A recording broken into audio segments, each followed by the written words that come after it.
Então, a conferência vai ser em inglês, portanto vou mudar para inglês. Quem tiver algumas questões com o inglês pode sempre perguntar ao parceiro do lado, portanto acho que não vai haver problemas. Então, good afternoon everyone, so welcome.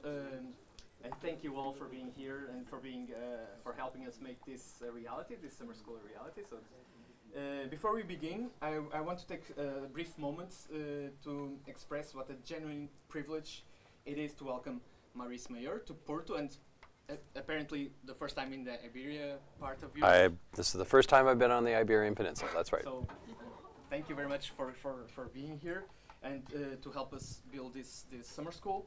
Maurice is not only an exceptional design researcher and educator at Iowa State University, but also a widely respected voice in the international design community.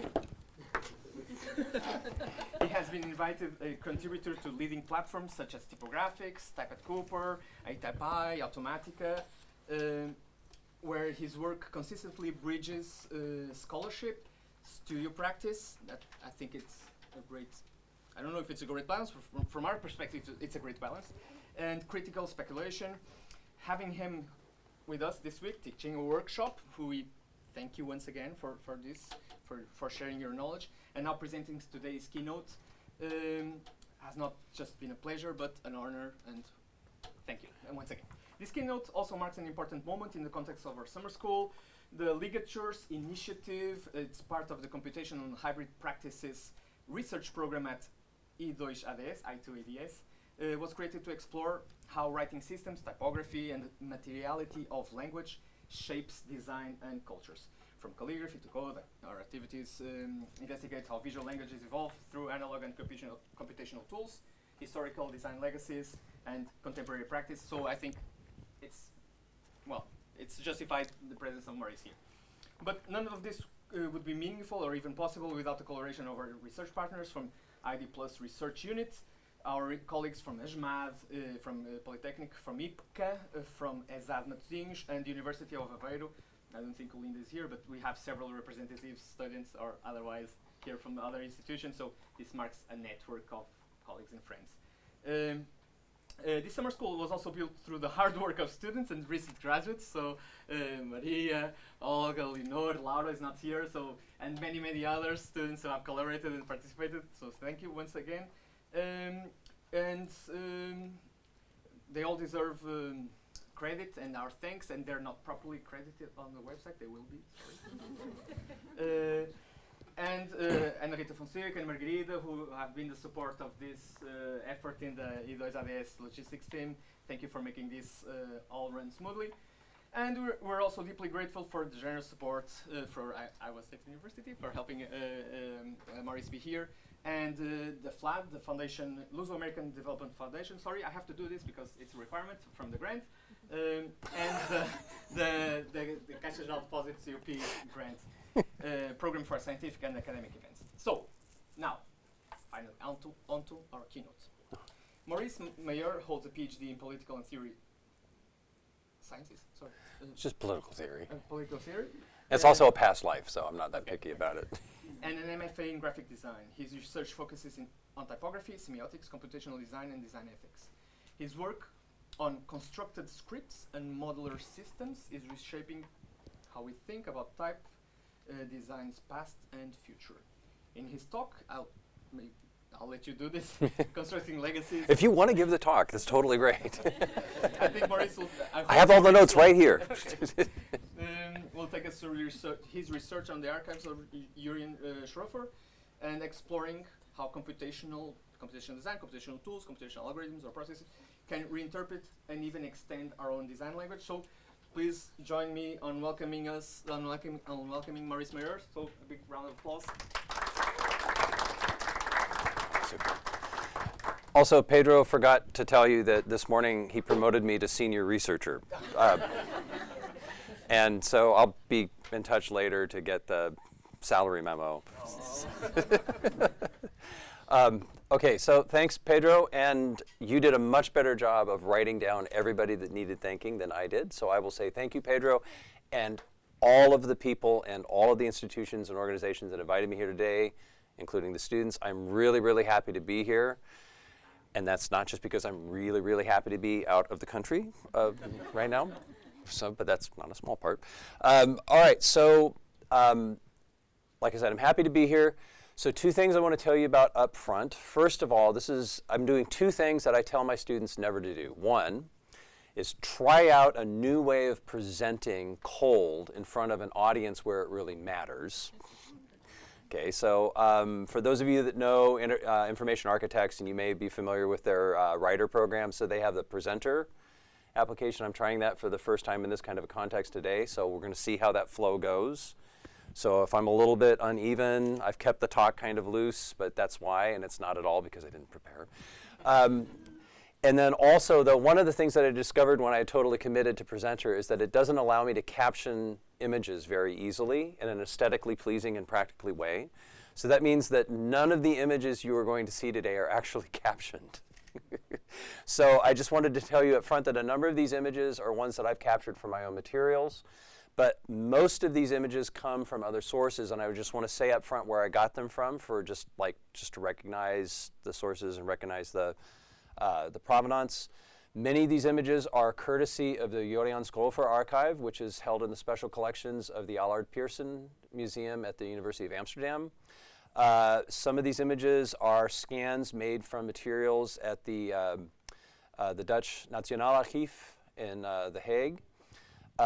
Some of these are images from the online archive of the, I want to say this in English and not try to do the Dutch, but the Netherlands Archive of Graphic Designers. They have an online image collection that I've taken these, and also borrowing some images from Matt Lamont's graphic design archive on his site, Design Reviewed. And so they're not going to be specifically captioned in the presentation, but I just want to make you aware that many of these images are not mine, and I don't take credit for them. I'm just using them. There's going to be a slide at the end of the presentation, so that if this does go live, they'll actually, and you can't read the alt text, so you can't see which ones. So I'll try to point out which images are mine and which ones are not, okay? All right, so let's just start with the story about Jurriaan Schrofer and how I met him. So Jurriaan Schrofer is a fairly significant post-war Dutch graphic designer. Get his images up there. I love this shot of him. This is very Schrofer, by the way. If you read his biography, this is a very typical pose that he took. He was born in The Hague in 1926. He died in Amsterdam in 1990.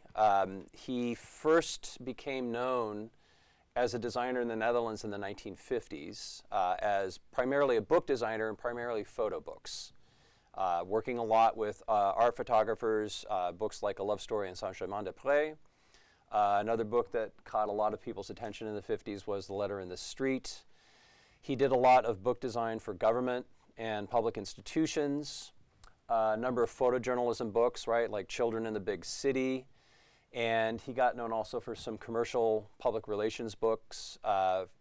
This one for the Dutch steel refinery, Gulhovens, called Vuur aan Zee, which is, fire on the sea. He also designed that logo. So there's sketches of this in his archives too. So he was pretty active as another graphic designer as well. But he also became really well known in the 1950s and early 1960s designing journals. So he got really into serial design very early in his career. Very notably, the magazine, the architectural magazine Forum, which was, I think the senior editor was Aldo van Eyck. So he was working really closely with Van Eyck. He did the covers and the interior designs. And he also was the designer and interior typesetter for the Museumjournaal, which was a consortium, was a publication of consortium of museums in the Netherlands. So the Rijksmuseum, the Stedelijk, the Kröller-Müller, right? This is sort of like a periodic journal. And there's a bunch of these covers that he did. He was really, really, really into designing serial systems, very formal, a lot of abstract stuff, frequently counting. If you look really closely at a lot of these things, you'll realize he's creating sort of counting systems on the fly to like mark the number of the journals. But he also, starting in the 1960s, became very interested in something that he, in a later interview, called his strange little letters. Basically his constructed scripts. And these scripts came to occupy a huge part of his practice, starting in the early 1960s and extending all the way until his death in 1990. He used these scripts for book and series covers that he did for publishers and commercial firms. Primarily during his career, he worked for Mouton Publishers, which was based out of The Hague and Paris. And so he has just a bunch of wonderful series of covers that he did, primarily in the social sciences and the behavioral sciences. So fantastic titles like this, he really, really spent a lot of time with. A lot of series where he was constructing letters. Some of these physically, as you can see here, these are actual photographs on these covers. So not just him drawing. Really playing around with variations of the designs that he was discovering. Finding new ways to represent them. And remember, you're looking at stuff that was designed before the age of computers. So all of this was mechanically drawn. And as far as I can tell, looking at a lot of his materials, probably didn't have a lot of assistants working with him. So a lot of this stuff was done with him just by himself. You see him really experimenting with pattern here, trying to integrate text and image and pattern. He did journals, obviously a really good serial opportunity there as well for series of covers.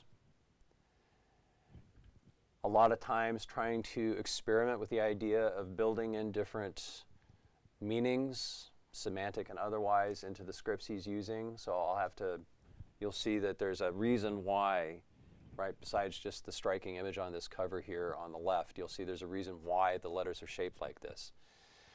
He also did work on postage stamps.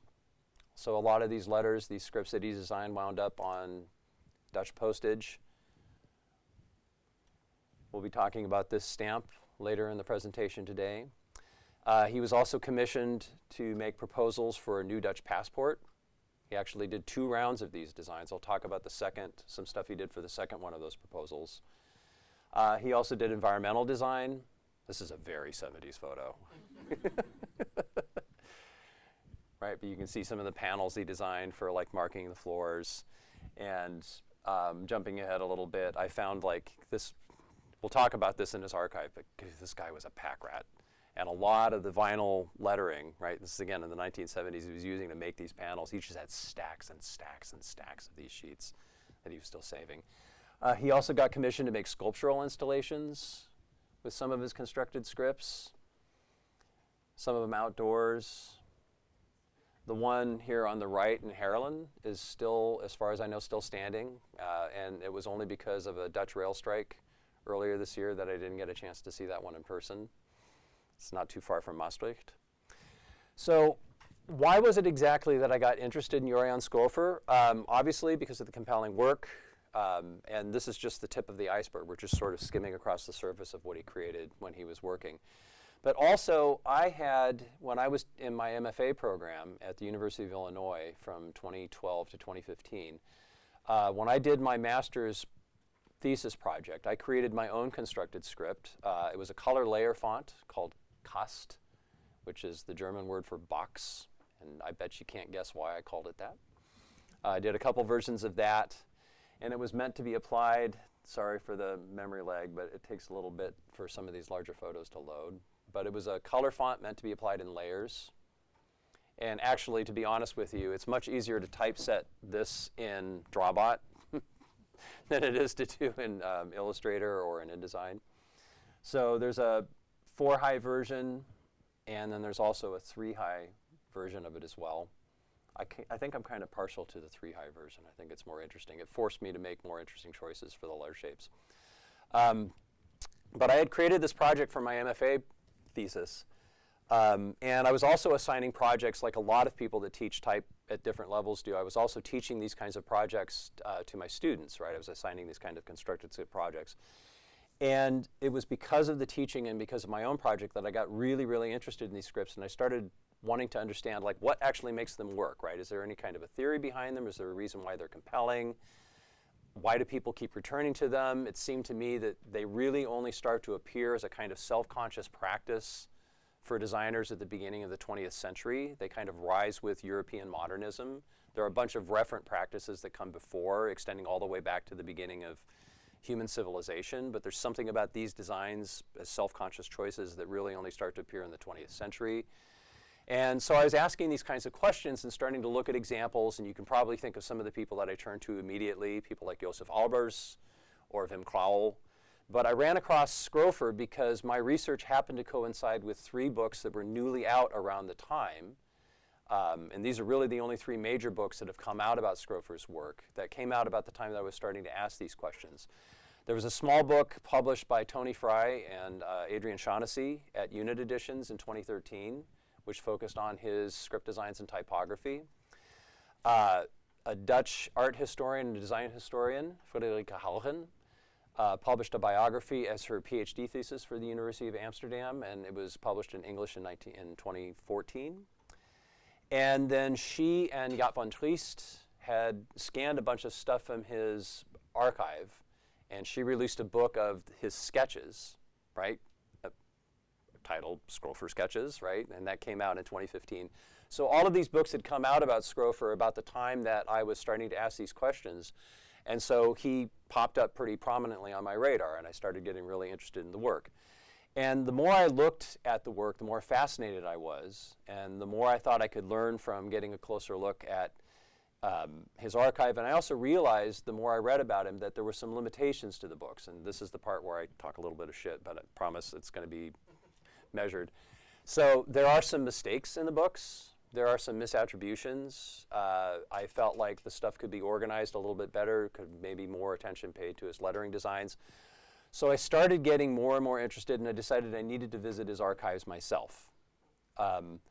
And I wanted to start to think about how it would be possible maybe to present all of these script designs that he had in a way that was systematic, in a way that dealt with them on their own as script designs and didn't just sort of fold them into larger stories about Dutch design or responses to European modernism or what was happening with graphic design as a field at the time, just really thinking about them on their own.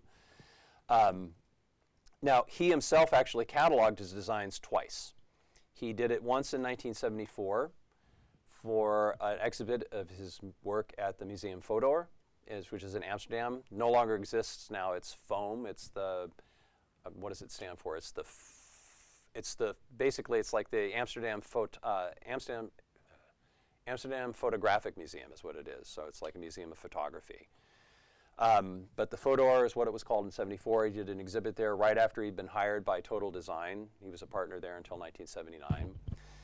He did it once again in 1987. He published a book specifically on his scripts for Lecturis called Letters op Maat, which for those of you that don't speak Dutch is a pun. It's letters made to measure, right? So bespoke letters, but also obviously very measured letters.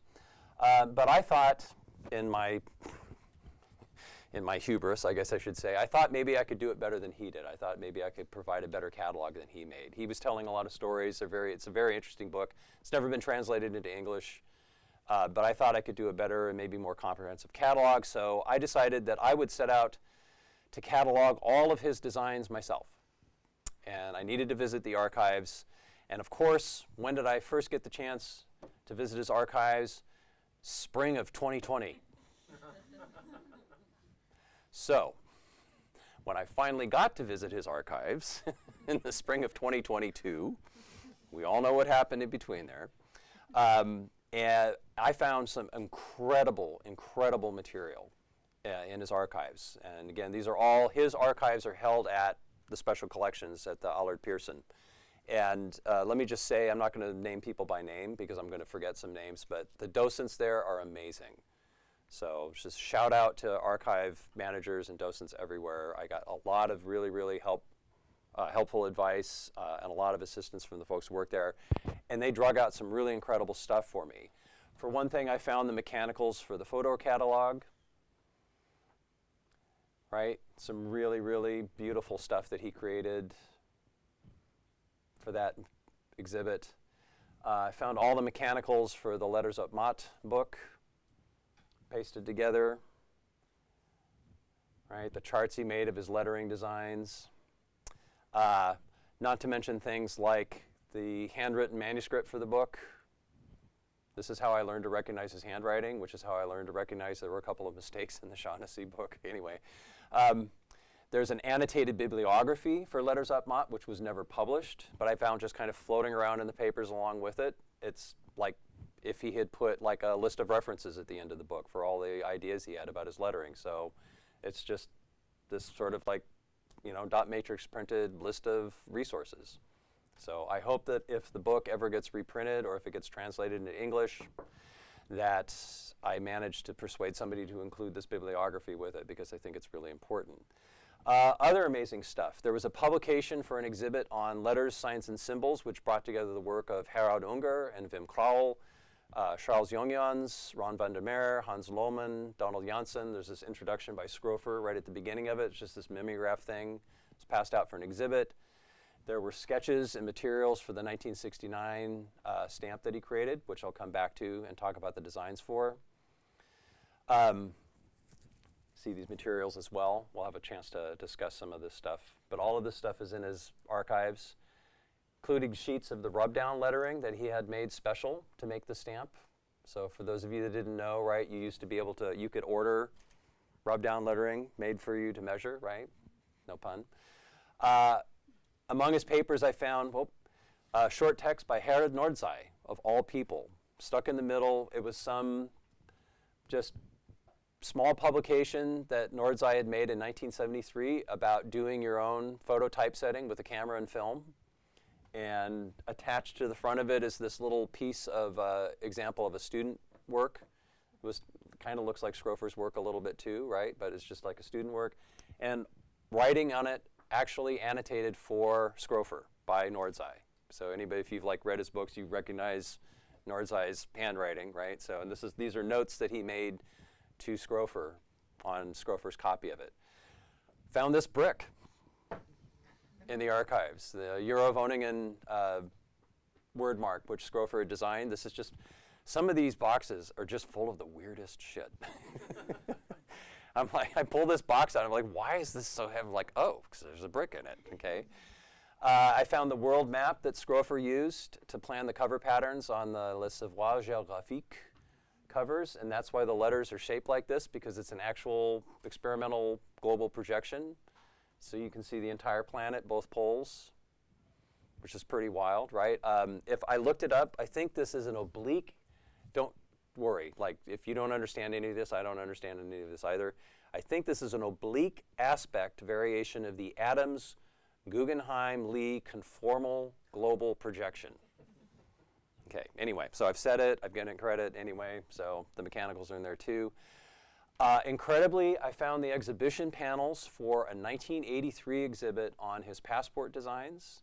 So Total Design had decided that this is after Schrofer had been working with them. So he left them 4 years previously. Total Design had just published a book edited by Kees Broos on their history of work. And they decided they were going to do a touring exhibit, and they decided that they were, even though he didn't work for them anymore, they were going to include Schrofer's work as an example of graphic design process. So depending on who you ask in the Netherlands about whether or not this was a good idea, you'll get some people saying, oh yes, absolutely, perfect choice, and other people saying, oh my God, like totally taking advantage of somebody else's work, well, whatever. Anyway, I was really happy that they did it because I learned a lot about the project. But basically, all of the panels of his section of the exhibit, and these are, I don't think these aren't A0. I'm not that familiar with ISO sizes. I think these are A1 size panels. So these are all stacked up in this enormous cardboard, boxes in here, like all the panels and the books that they put together of his stuff. And these are like stuff taken out of his archives and glued to panels, which the glued part I'm not so happy about, but they're all there to kind of tell the story of all of his stuff. Along with these were samples of the security paper that he had designed for the second round of proposals for the passport. And then this is my single favorite thing that I found in the whole collection of his papers. This is the tool that Schrofer made for the photo typesetter who had to put together the pattern for those security papers. So this allows, Schrofer designed the pattern on the paper, and this is a little sliding thing that allows the photo typesetter to basically slide down one row at a time and translate these marks on the paper into characters in a photo font that was being used to make the paper, to make the security background. So this is absolutely insane. This thing is about this long, about yay wide. It's just crazy. I love this piece, though. It's really incredible. And of course, sketch after scrap, after unfinished idea, after piece of, loose paper, filled with unfinished ideas for different scripts, many variations of designs that he put out, stuff he never showed anybody, stuff he made maybe a few characters for, all kinds of records in these papers of the way he thought about things, his process, how he worked out the designs, the different shapes, different options. Just mountains of this material that he just was all just left in his drawers and flat files and boxes, all of this stuff put together after he died. Some of the stuff was more refined than others. This strip of paper, this is a montage that I put together, but if you laid these papers end to end, it'd be about twice as long as this table. This is him just drawing out like different versions of what I came to call sort of his third schema for these designs. Just trying out different ideas for diacritics and punctuation. And then helpfully annotated on the bottom so we all know what they are, right? So basically, some of them were really well refined. Like this was a script design for a municipality in the Netherlands that was supposed to be used like for the city identity that never actually got adopted. So I probably should have realized this from the beginning, especially after having looked at the Schrofer Sketches book, right, that there was just going to be way too much material for me to deal with here. Just too much of it, too many different options. There are 290 boxes of materials in Schrofer's archives. And I have the catalog for all of them. He was a total pack rat. It was overwhelming. There was no way that I was going to be able to find and catalog all the script designs, even if I had a bunch of assistants, even if I had years, right? So it occurred to me, though, that there might be another option for how I could go about thinking about and dealing with Schrofer's material. So his biographer, Friederike Haugen, she had written that Schrofer was a computer designer, basically avant la lettre, right? So like before it really even made sense to call him that, even though he didn't really work with computers. I should say, in the interest of accuracy, having dug around now some and looked at his papers and talked to people that knew him, it's not exactly like he didn't have contact with computers. So the 1969 and 1970, what would you call them, like the savings bank, right? The post office's savings bank, the covers of their annual reports. These were actually generated with a computer at the Technical University in Eindhoven. So he handed off the designs to people who knew how to run those computers, and they generated these images for him. I think the machine, if I understand it correctly, it was a choreograph. It was an assisted drawing machine, so it wasn't like, this is like with a plotter pen, basically, to make these designs. And you can see some of the stuff in his archives, too, some of the initial sketches that he made by hand. Again, by hand, right? And then handed it off to the computer. Around 1982, 1983, which was around the time of that traveling exhibit I told you about that he had material in for Total Design, Kees Barrows, who was a friend of his, had actually digitized one of his scripts and made it into a computer font. And this is in 1982 or 1983. So I've shown this to people who are familiar with the tech at the time, and they're like, how the hell did he do that? Nobody knows. We think we know what kind of machine he used, so people that knew Barrows think he would have used a Sinclair ZX80 or ZX81. I know, right? There's, like the amount of memory in those computers is like there's probably more memory in a pen with a flashing LED on it than there is, right, in those computers. But there's no other details about how he actually did it, but he actually did digitize it. Two of his former colleagues at Total Design took an image that was created by some of his students at the Academy for Fine Arts in Arnhem. That's now called ArtEZ University, and still there. And they used one of Schrofer's script designs and basically pixelated the image and turned it into this photograph of Schrofer when he was basically getting ready to leave as the rector of that university. By the way, for those of you that are really interested in the history of very wildly expensive and instantly obsolete computer setups, this would have been made on an Estes machine, which, if I understand the history correctly, cost about 300,000 Dutch guilders a piece. And if you want to know why Total Design went bankrupt, it's because Crowell bought 3 of them for the studio, and they were instantly made obsolete by the introduction of the Apple Macintosh. The Ruby lists for that design, by the way, are crazy. They're about a meter on a side to create that image. So, also I had a chance to speak with one of Schrofer's assistants in the 1980s, a guy by the name of Ad van der Kouwen, who told me that Schrofer actually had a couple of Macs in his studio when he was in Amsterdam, but he didn't use them himself. So, like, Ad used one, and I think somebody used another. I have no idea what they used them for, but that would have been just a few years before his death anyway, so I don't know how much work would actually even been done with them. But anyway, those caveats aside, Haugen, I think, for the most part, was right. His process was not computer-based, but it was highly computational. Okay. And that made me start to think about how I might interact with the archives somewhat differently.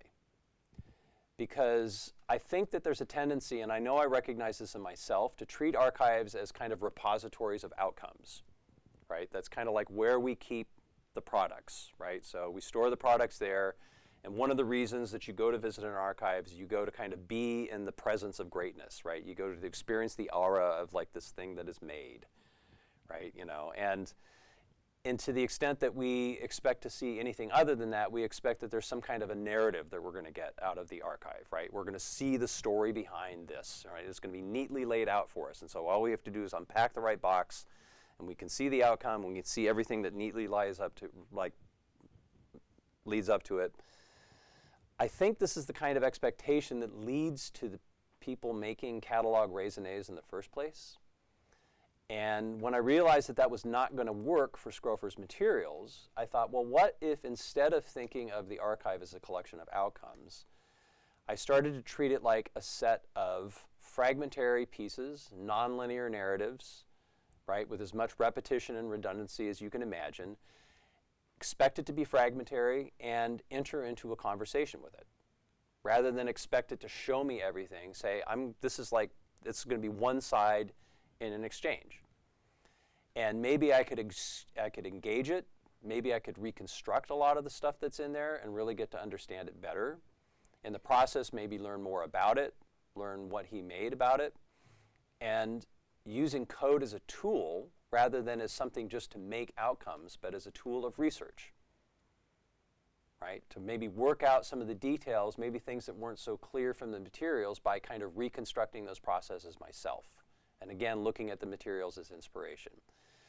So what I could do, for example, in the case of the scripts is try to identify their parameters, try to find and explain connections between them and the logics behind their design, explore permutations of those scripts that maybe Schrofer himself didn't, right? Maybe along the way finding out the stakes of some of the choices that he made. So if why did he decide to do weight changes on this one script design this way rather than that way? Well, what if I try to reconstruct that process and find out for myself, right? Maybe I can see some of the material and see some of the answers in the material, and some of it maybe I'll find on my own.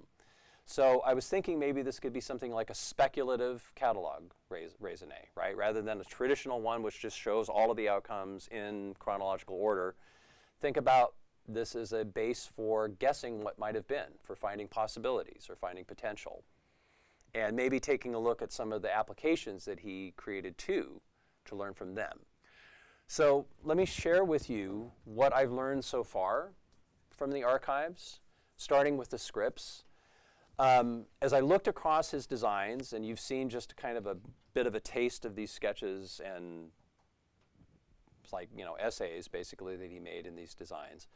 But I realized that looking across all of them, I could see sort of 5 centers of design gravity, which I came to start calling schemas, that are sort of like points around which his designs tended to revolve, right? They tend to be versions of the same thing. So I'm going to show you specimens of fonts that I've drawn up with code in Drawbot as a scripting tool in RoboFont. So the code basically generates the shapes and then opens up a font file, populates the glyphs, and exports them to working fonts. So there's a first schema, which is basically a column grid with gutters. It's very similar to Josef Albers' Kombinationsschrift. So you've probably seen images of that before. So there's a version here, right, which he used in 1963 for the catalog for an exhibition of the interwar design journal, I-10, in Europe. And he called this sans serious. But there's also a version that he used on book covers. This was used on the Arcantes series for Mouton, that one with the three-dimensional sort of raised lettering. This is the design that he used for that one. This design he never actually applied. It looked like he was thinking about using it for a department store. It was the little sign that just basically said in Dutch, coffee and tea. But he did design the entire alphabet, and he thought it was important enough to include in the later catalogs, and so I thought I would share it here with you too. The diagrams, by the way, those are all a version of the font. So I can generate a version of this font just with the lettering, and I can also generate it with the diagram in the back. I haven't done that with all of these designs. So other versions of these scripts here. This is one that he used for a silkscreen poster called Last Warning. Okay, some of the stuff that, some of the text was a little weird that he chose, but okay. And there are also versions of this script that he used for the paper designs he did later on in his life. These are sort of like cut out as outlines from paper and then backlit, lit with different directions of lighting. A couple of different versions of that. And they really follow the same logic as well. So there's a second schema, which is sort of a two-square grid, kind of a, well, I shouldn't say two-square grid, but it's a square grid, basically kind of basic lettering, looks like this. So there's one version of this that he used on a series of sociology texts for Mouton. I'm going to show you that cover here in a little bit.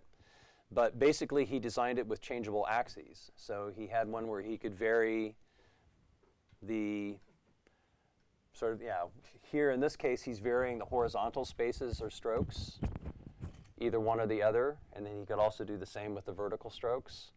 So this is what the entire gamut of the design looks like as far out as I took it in the variable font that I created out of it. And then there was another version that he projected dimensionally. So the one that he actually made is here on the left. But the font that I made also can generate the opposite projection and then also working in this direction as well.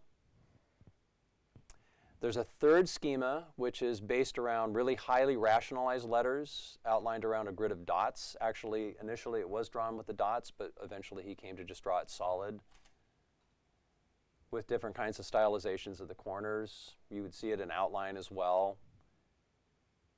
Here's the original dot one. And then this one is pretty faint as it's showing up. And I want to know, I think that's the plain, that's just the plain circle version. And then there's versions. This is all generated out of the same code. So these are just different settings in the same code. So horizontal and vertical lines, you saw these designs as well a little bit. And then if you remember this cover that I showed you, this is the cover for what Wim Krauwel quite correctly called Schrofer's Bible, which is Jacques Bertin's Semiology of Graphics, right? This was actually the cover on his book. He carried around with him all the time, right? He was really, really into the idea of like the semiotics of graphics. And so this is a version of that same design, and I basically looked and reconstructed all the different shapes that he took. They were either mechanically drawn or he used rub-down lettering to create the textures.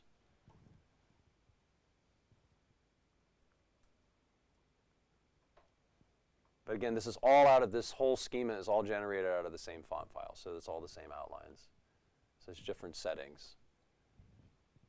It's wave patterns, different shapes of stars.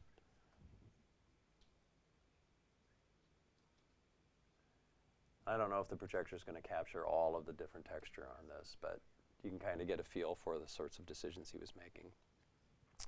So there was a fourth schema that he worked with. basically thinking about the letters as a continuous surface that you cut pieces out of or cut outlines out of. And he thought about them both in a sort of a negative outline version and then also in a positive space version. And there were a couple different renditions of that with different proportions. And then finally, probably the schema that he explored the most was one that was based around the idea of a 3x3 or a subdivided 5x5 square. Okay. Many, many different permutations of this schema. To start, we could take a look at the version that he created for the European Journal of Psychology. And these were constructed out of different combinations of filled in or open outlines and inline spaces. And in the font that I created, I explored a lot of the combinations that he didn't. But there are lots of those combinations. There was a stencil version of this design that you saw in various forms, like different weights, different ratios of the space to the stroke between them. There's a version that he did for the covers of World Anthropology. Now, this is an example, or one of the examples of what I mean when I think about a speculative catalog raisonné. So the letters in black, if you look on here, on the right, those are the actual letters that he created for the cover, because he only had to spell World Anthropology. Okay? But you can take a look at the other designs in this schema, and you can work out what the other characters might very well have looked like. And so the ones in red there are my reconstructions based on other versions of this schema. And he had one in a sort of a light version. I think I'm kind of preferring the heavy version a little bit, how it's filled in. There's a variation that he did for the passport proposals. So the interesting thing about that is that initially for the second round of proposals, he was trying to think about how to design the sort of, if you remember, like old passports used to have the numbers of the passport punched into the pages. So he was trying to think about what that lettering would look like. So he started with the dot lettering, and then he realized he wanted to use the lettering for the text in the passport as well. So he went and made a filled-in version, and he did that in a lot of different kinds of styles. And these combinations of terminals and joins and stuff, they just go on forever, right? If you want to make all the different combinations of them. There are variations of this with closed counters, inline strokes, which he used for the environmental designs. Then he made this really great version of that same design with a sort of variable ratio of the horizontal strokes. Kind of evokes that sort of 60s psychedelia look, right? And I kind of played around with this a little bit myself. So the same file can adjust these ratios both horizontally and then also vertically. Okay. He also played around with an alternate method for adding weight to that alphabet, right? So the standard one that you see most often, right? All the different weights of the alphabet share the same common heart line. But he also designed one where the outside dimensions of the font stayed constant. And when you added weight to them, the weight was built into the inside of it. And in order to understand that better, I actually created this animation of the method so you could see kind of how those different methods work. I think I have to restart it in this one. Oh, no, it actually does repeat when I'm projecting it. That's nice to know. Oh, no, it goes back. OK. All right, hold on. I'll do it one more time. How do I get the arrow? There's the arrow. There we go. Sorry. Just like that. Yeah, so you can see on the top the heart line stays constant, and the outside the actual heart line winds up changing, right? But the outside dimensions stay constant. Okay. So I didn't feel like his own diagrams, which look more like this. They kind of show that method or show the stakes, but I kind of prefer the animation a little bit. It shows me a little bit more what I'm looking at. And then in this schema, sort of last but not least, in some ways to me this is the most interesting of his designs. This is a design. You'll never believe this. He called this his illegible alphabet. Total mystery, right, where that name came from. The interesting thing about this is that the way that he went about making this alphabet, and he describes this process in Letters Made to Measure, right? What he did is he established this 3x3 grid of nodes, and he said, I need to make all of the different shapes that can be built in this grid that have 8 segments, vertical or horizontal, and don't create any loops, because he was trying to create a set of letters that all had the same typographic color, right? The same amount of black to white, right? So what he did was he worked out by hand okay, not with a computer, by hand. He establishes grid. There, I think this is the envelope he did this on. And then by hand, with a marker on parchment, worked out all the different permutations of these forms,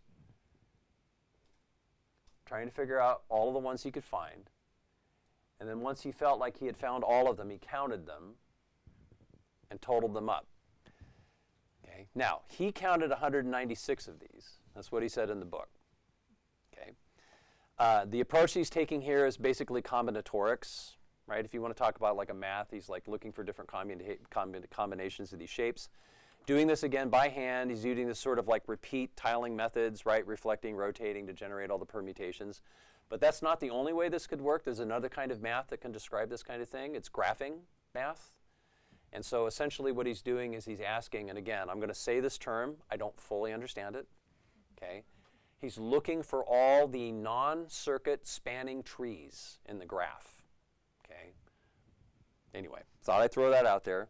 Turns out that when you do that math, you realize there's only 192 permutations of it. And the reason is that he missed some, like if you've got any shape with 180-degree rotational symmetry, if you reflect it and then reflect it 90 degrees to that first reflection, you get the same shape. And he just missed that. But given the fact that he's working by hand, I'm going to cut him some slack on this. He got within 4, right? So he did a pretty good job. He did better than I would. Anyway, I wrote the code in Python that would generate all of these shapes by math, by basically using the graphing math. But what he did was he generated all these shapes and then he picked the letters out of these shapes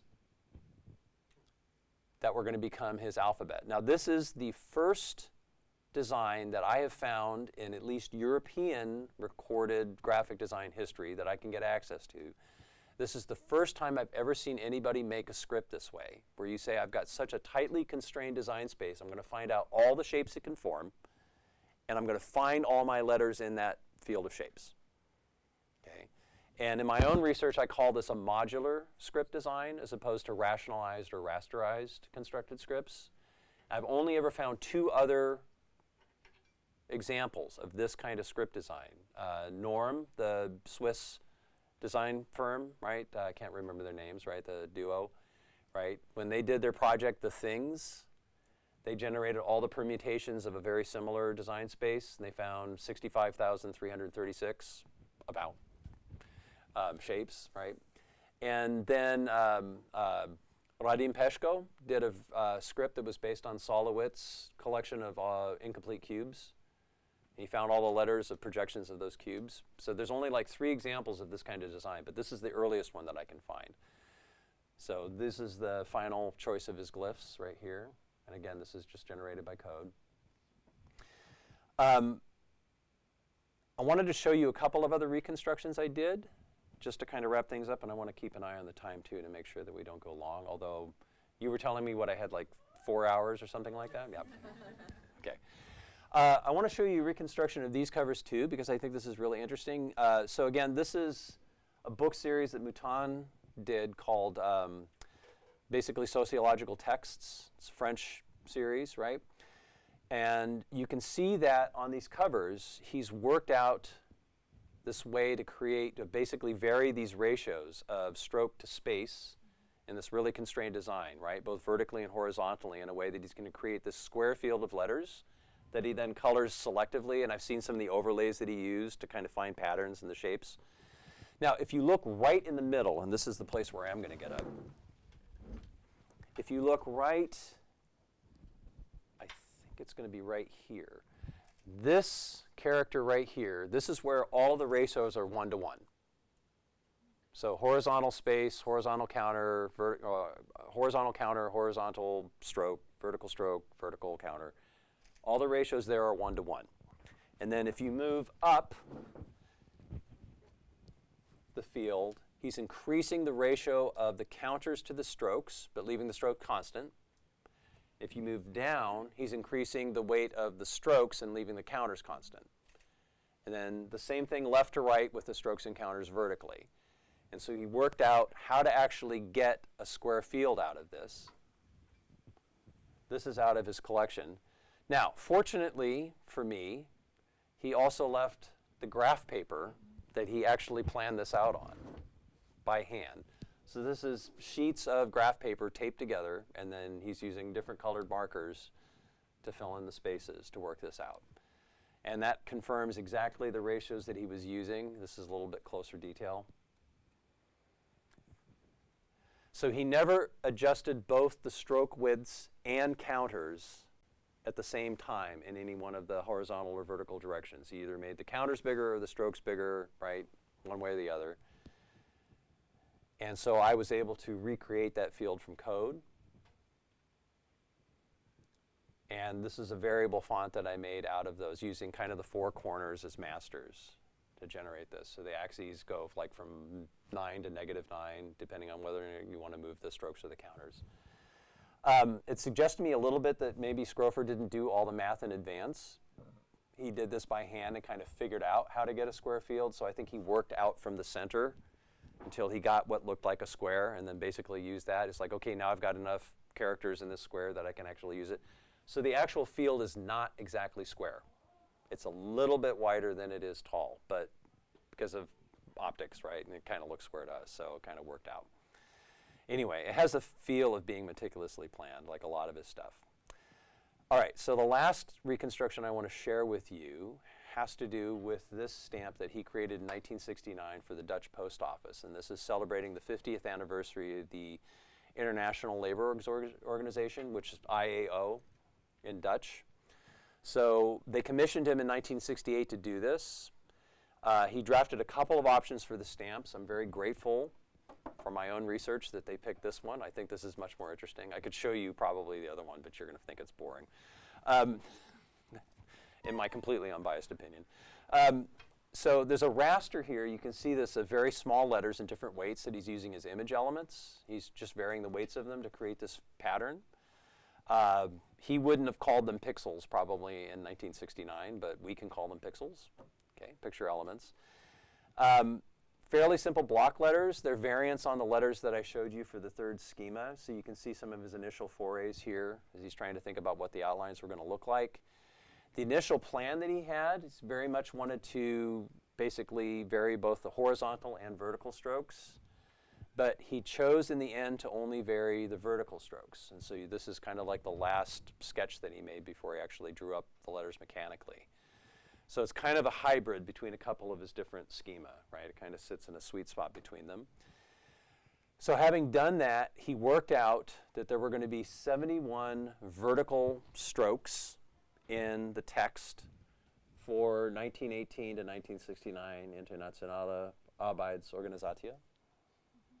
So he worked out how many vertical strokes there were going to be and used that to define the grid that he was going to build these letters on. And he figured out what the larger rasterized letters would have to look like, what the smaller rasterized letters would have to look like. These are some of his notes about how to vary these letters systematically, how much space to leave between them. And like I said, he chose this system basically that would use a series of whole number vertical to horizontal stroke ratios. It ranges from 1:1 to 7:1. These are my reconstructions of those outlines. And so you can see that what's really interesting about them is that you vary the weight, but the heart lines of the strokes stay exactly the same. So no matter what the weight of the glyphs are, they're going to be vertically perfectly aligned. And of course, if you've got a single stroke, then that means it's just going to line up 1/2 space, right? So you have to think about what that distribution is going to look like. Here's that sheet of rub-down lettering again that he had made on it. And here is the mechanical that he made for one of the stamps. So just to give you an idea, these letters are about 8 millimeters tall. So you can think about what the overall dimension of this was. It's kind of big, but it's also kind of finicky, right?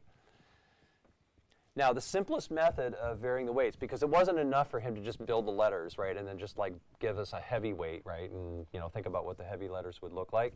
He decided he also wanted to have these sort of waves of weight variation running through the whole thing, right, because it wasn't enough work, right? Okay. Now, the simplest way of doing this would have been just making the larger letters fat, thin letters background thin, right? But he wanted that wave a lot. You can see him playing around with that idea. So he ultimately chose this sort of diagonally offset oscillating weight modulation. He left out the second weight so that there would be always enough contrast between the heavy letters and the light background, so you didn't have to worry about them kind of like fading into the background. Now, the strictest plan for this, and I worked this out. Now, this is all generated by code. This is me working out what this stamp would have looked like. This would be the simplest method of doing it, or the most straightforward, right? Where you basically treat every vertical stroke as a pixel that needs to be adjusted, okay? Now, can anybody guess why he probably didn't do this? And just to help you out, I'm going to show you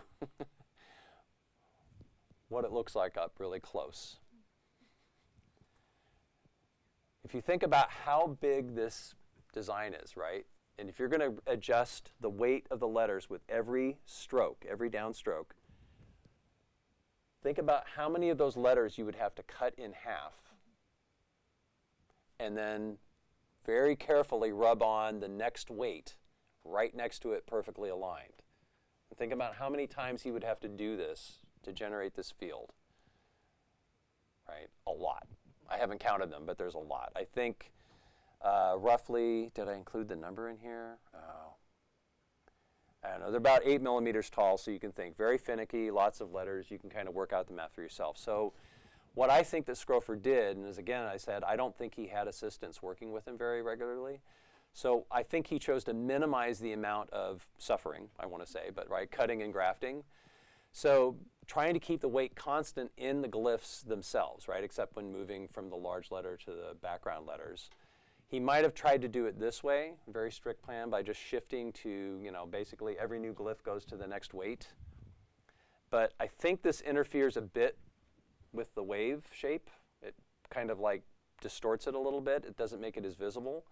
So I feel like he chose this method instead, where he only modulates the weight by glyph.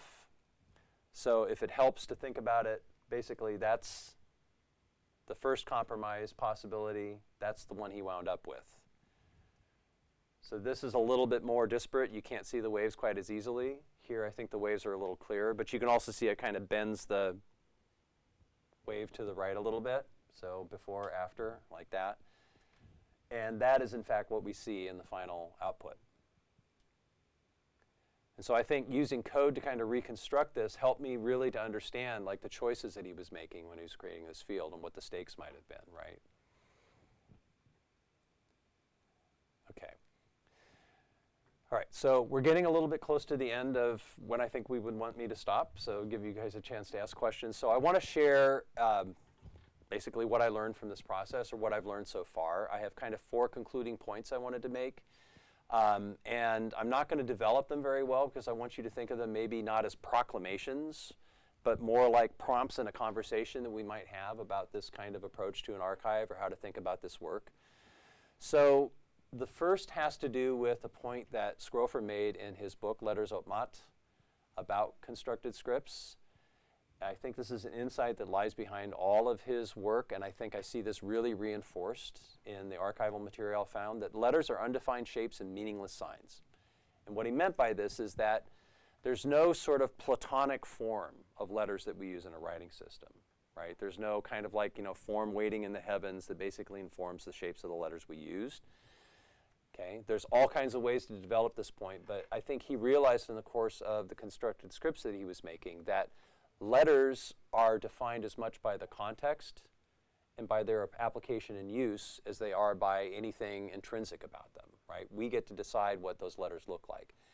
And by meaningless, I think that one of the things that Schrofer was doing when he was creating these constructed scripts was trying to think about different ways to make meaning with writing, right? That the letters are meaningful not just because of the value of the letter forms that they represent, but also because of their shapes and the patterns that he's putting them into and how they reflect the content of the material that he's applying them to.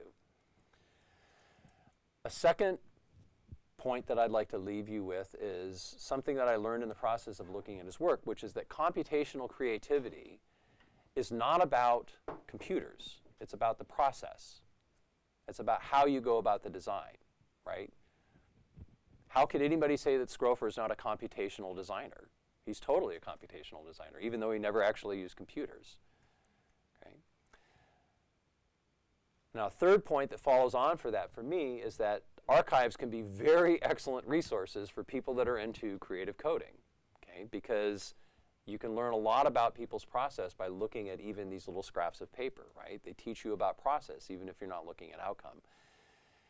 And finally, I think I learned very clearly that coding can be a really valuable tool for inquiry. That coding is not just something that you can use to make stuff in a different way from using the Adobe Creative Suite, right? It's a tool in its own right, but it's also a tool not just to make things, but also to learn things.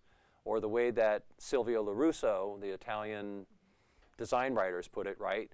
Thinking about the difference between learning to code versus coding to learn. And I think I've learned a lot about coding to learn in the process of entering into this conversation with Schrofer's archival material and reinterpreting with code.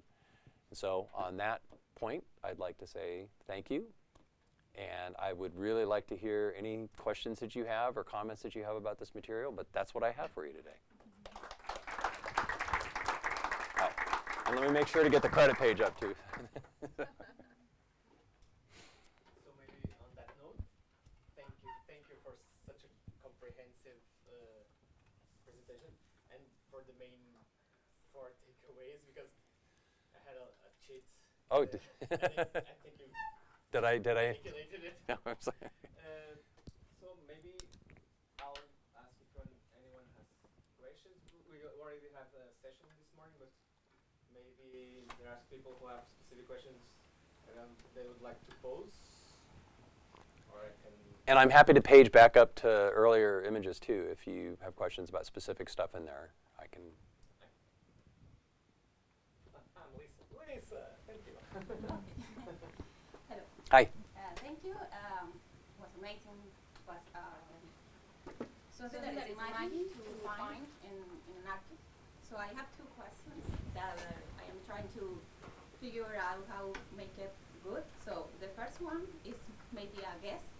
If you know, do you know how he struggled or coped with the challenge to try to avoid repeating himself? Oh, repeating himself? Yes. Okay. That is the first one. And the second one is, what do you think about the designers who try to use the history, things like this, to create, to build something new Mm-hmm. our present? I really like both of those questions. The first question I have an easy answer to. He didn't worry about it. I don't think that he was at all self-conscious about kind of repeating stuff that he used. He reused designs all the time. In fact, that's one of the things I discovered is that these schema he just kept coming back to, like these sort of centers, right? There were sets of parameters that he was like, okay, I could vary them this way and then I can generate this, right? I can vary them this way and generate this. So I don't think he was at all trying to sort of always do things new. He was always revisiting ideas, trying out new different variations of them. He was happy to live in those spaces. And that, I think, builds into a good response to the second question that you asked, right? Which is that in the introduction to Letters Made to Measure, he actually makes a point about originality in design, right? And he does this in a kind of circuitous way. So he starts off the introduction by asking about the swastika. And he says, how long do you think it's going to be, I'm very loosely translating here, right? How long do you think it's going to be before we rehabilitate the swastika as a shape that we can use? He says, it's going to take a couple generations, 100 years. Is it never going to happen, right?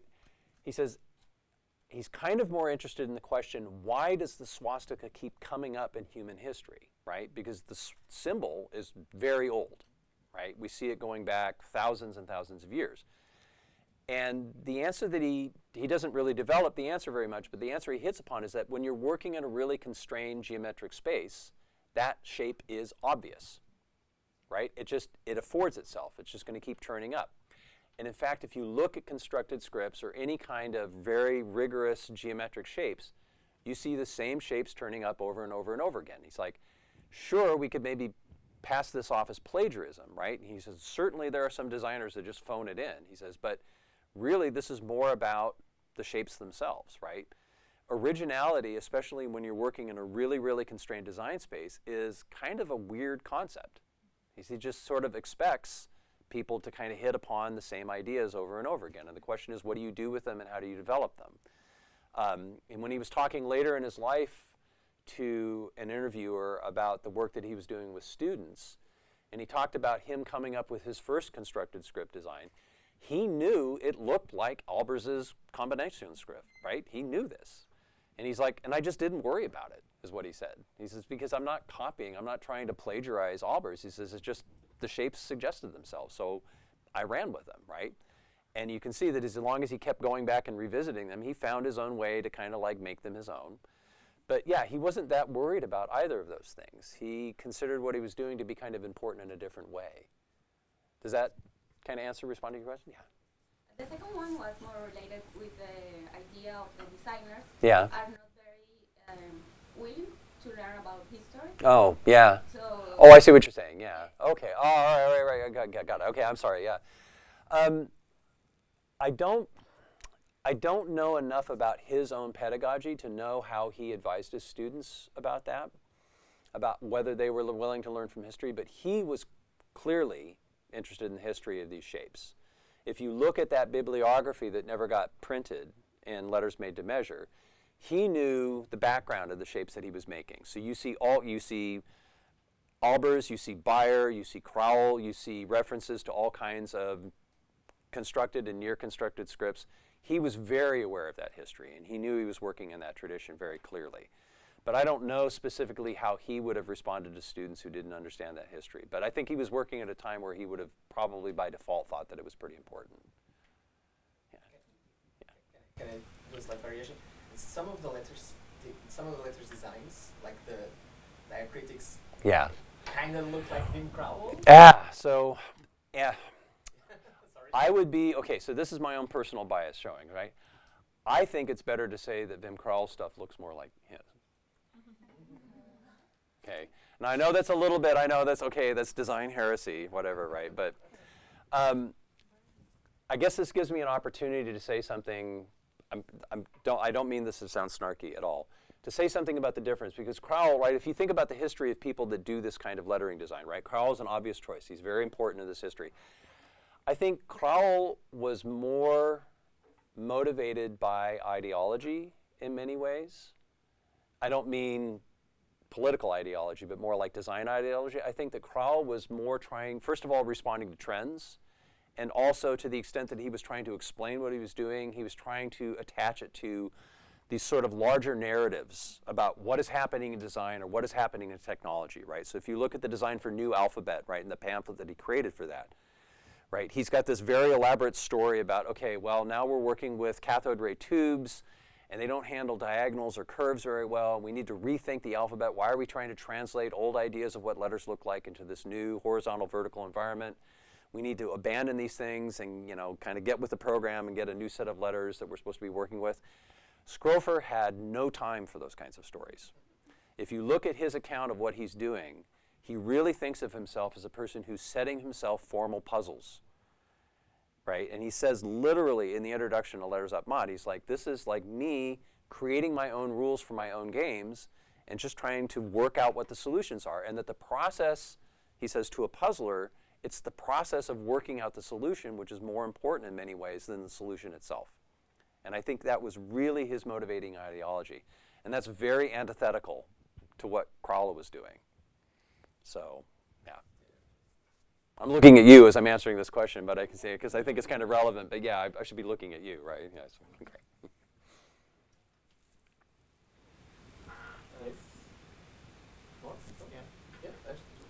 So you talked about that Schrofer said that letters are undefined shapes and mean signs, yeah.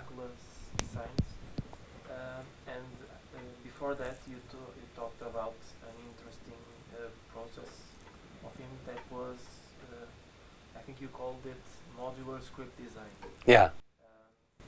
So it's like finding all the possible shapes in a certain grid. Yeah. But you tried with the 3x3 dot grid. Uh-huh. So my question to you is if you ever tried to do that with a different kind of grid? I have tried to generate the shapes with a different kind of grid. I will say that at least this computer, if you use the math to kind of generate it with graphing math, right, then there are packages of code, right, for Python that will do, it's like Network X is probably the best one, and I've used it to kind of generate all these shapes. If you throw in more than a 3x4 grid, you could basically start it going and then basically go to work and come back, and maybe it will be done generating all the shapes that can fit inside that space, depending on how you define what you want. So have I actually carried it through to that experiment? No. I have tried to do it with other shapes. So I've tried it with, I have the kind of sketches out for a sort of hexagonal version of that approach, right? Finding all of the, I can't remember how many edges, right, in a hexagonal grid of dots. And I'm trying to think about how to like do it so that if you think a hexagon is like convex on each edge, right? I'm trying to think about alternating so that I've got like convex, concave, convex, concave, and kind of thinking about how to alternate the letters. So I've tried it, I've started to try it myself, but I haven't quite gotten there. But I think it'd be a really interesting exercise to students out there that are really interested in exploring these ideas to try to come up with a way to explore these grids. I think that it's really worth it. And there are other similar designs out there. I can't think of the name. I think it's Eric Mourier did a set of designs like this in the 60s that's sort of similar to the illegible alphabet, except I think it's a 3x5 grid. So, but he also had symmetry as a rule too, right? So it had to be, the shapes all had to be symmetrical, either vertically or horizontally. So yeah, there's some experiments out there. I haven't done them myself. I would love to do more of them. I invite all of you to explore them yourself. But yeah, I think it'd be a good idea.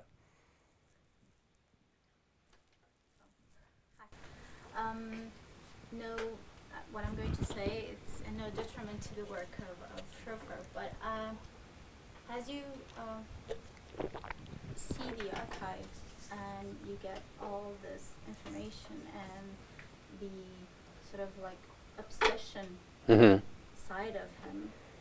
Yeah, that's not a bad word. Because it is so much working within the grid, within certain limitations, within certain parameters all the time. How much of it in the output do you think he was invested in his process meeting, some client brief, or the output was he was more interested in the process and in finding visual solutions that he wanted more than that? Because I'm not sure that he himself thought of there being a conflict between them, because, and let's face it, like I'm speaking to a group of people who are mostly designers here, right? So if you think who would my dream clients be? A book publisher that makes series after series of books, right? That basically gives me free rein to decide what those covers get to look like. And I get to come up with my own systems, and they're really not deeply invested in what those exact solutions are, except that they work. But they trust me as a designer to do what I think is going to be right. And he got that sweet deal for years.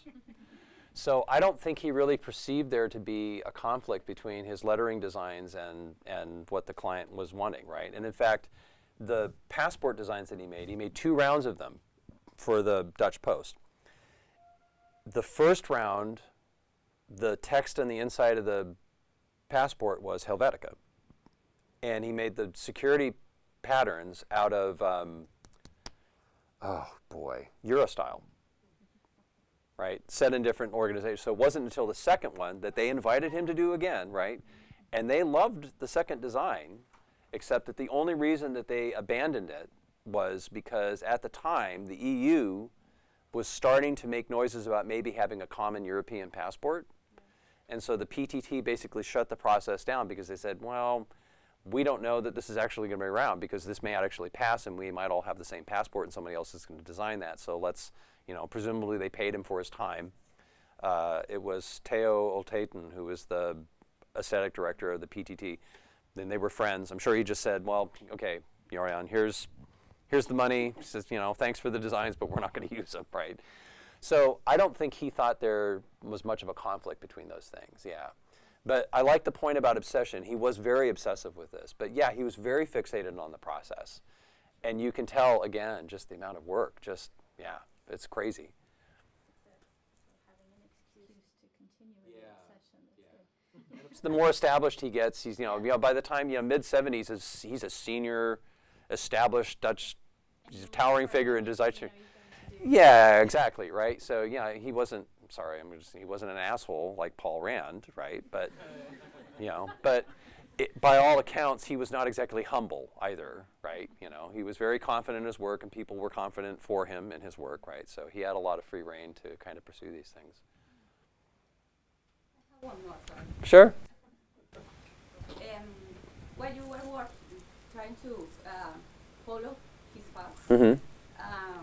what could be the more interesting experience that you find that give you a response, that's something that you look before that and say how he did this, Yeah. and find that answer? I will show you exactly one of the first experiences I had like that. I mean, I've had little ones like that all the time, but I think if I had to pick out of what I've shared today, especially, if I had that experience that I really felt that, I think it would be this here. And what I realized was that lower method, right, of kind of like keeping the outer dimensions of the letters constant and filling the weight into the inside, that looks super workable, but about this time he was already starting to think about how he could layer different weights of these letters on top of themselves to create inline patterns. You just can't do that with the bottom version of that. And I don't think I really deeply understood that until I actually constructed it for myself and tried to think, well, how would you actually add the weight to this and like stack them up? It just doesn't work, right? So I think that's why he went with the upper version. So that was a real aha moment for me. And there's also some ways in which certain letters, I've picked easy ones. I mean, these are essentially the same letter, right? The S and the N. But if you look at letters like the R or the A, the outlines of them on the bottom level, they start to intersect each other, right? As the weight gains, they start to cross over each other, and the dimensions start, like, they don't stay constant anymore. So I think learning that and saying, that's exactly why, right? And it wasn't just because it was obvious, but also he clearly did try the other method, and he clearly realized it wasn't going to work, right, for that reason. So that's one of those aha moments for me, yeah. The stamp, I think, was another one too. Like, why did those bands work out the way they did? Why did he make those decisions? And it's like, once I saw that sheet of rub-down lettering, I'm like, yeah. Yeah, I totally get the idea about wanting to save work.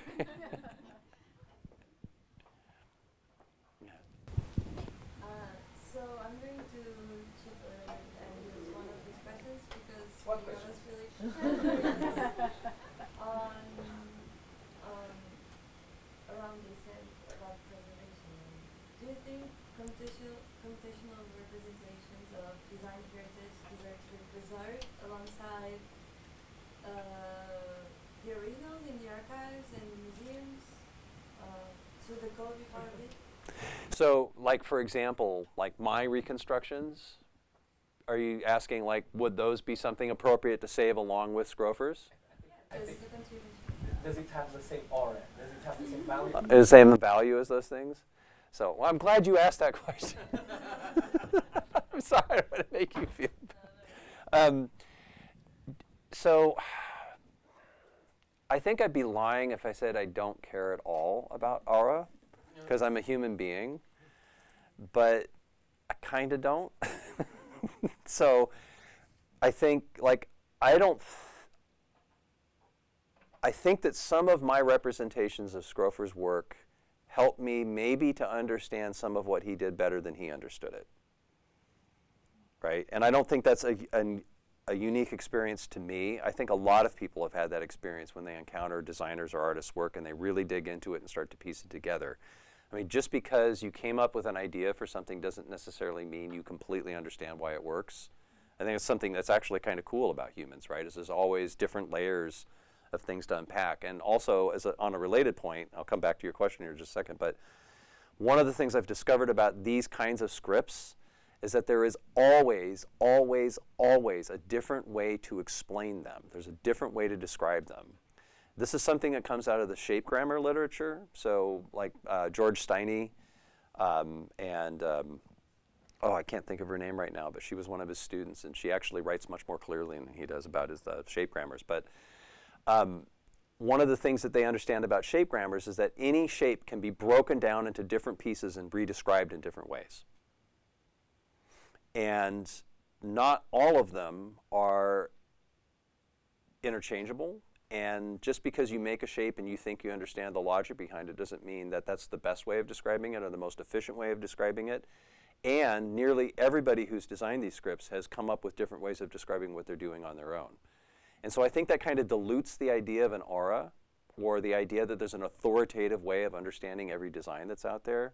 And so I don't think that diminishes the original designer's work to say that other people might understand it differently or better than they do. So I guess that has kind of like taught me some lessons about how to think about design more generally, right? That it's okay to maybe say that other people come along and have figured out something better than the person who came up with the idea originally. And so, yeah, I don't think that it diminishes, I guess I'd say I don't think it diminishes the aura of the original work, because I don't care about the aura of the original work in the way that would make it, I'm not probably saying this in a very good way, right? Like, diminishment doesn't seem to be an issue for me, right? Do you think that coding in general, imagine if this work wasn't happening, or like imagine if it were someone else doing this, would coding belong to the continuation of? Oh, okay. Well, that's another way of thinking about it. Like, so I could even think about this, like, is the coding work that I'm doing an extension of Schrofer's own work? You know, in that regard, I'd like to think that it is. I kind of, you know, not to make him that sort of authorial grounding presence, but he's asking a set of questions that I do feel like I'm also asking myself with the coding reconstruction that I'm doing of it. Yeah, so in that sense, I think it is an extension of it. But I don't think that that extension is like I'm extending his authorship, right? Or extending his aura or anything like that. It's just like, oh, the questions that he's interested in, I'm also interested in. And I'm happy to start where he left off, if that makes any sense. And to think of them as being like we are, he and I, he was, I am engaged in the same kind of mission as are practitioners like Paul McNeil and Hamish Muir, right? Or people like Philippe Ablois, or people like Radim Peshko, right? They're asking the same kinds of questions and extending the work in that sense. So yeah, in that regard, yeah, I do think it is an extension of it. Yeah. So, this note, maybe I'm dropping it. There's no more question. So maybe on behalf of the school and the research unit's representatives that don't want to talk, or the course directors. So on behalf of the design community and the school and all the other schools, of course, I'd like to present to you with a little token of appreciation from our partners that you told us that you didn't have any books to take in your bag, so maybe I knew that you wanted this book, so on behalf of the team from Lighting Zero and the schools, well, small token of appreciation. Thank you Here's so more much. weight for your bag. Excellent. Thank you once again for Oh, thanks so much. Here. Yeah. And we'll invite you all to move for a few drinks in the garden and enjoy the rest of the afternoon. Oh. Thank you. Thanks, everybody. Thanks for coming. So listen, I'm easy to find on Instagram. So if you have questions or things that come up later that you want to ask me about, I do try to monitor my messages. So you can get in touch with me that way. And my website is still functional. It will be replaced at some point. It's kind of out of date, but you can get in touch with me that way too. And if you can't find any other way, then just talk to Pedro. He'll be able to get in touch with me. But I'm happy to answer further questions or enter into other discussions. So thank you all so much for coming. It was really great to see you.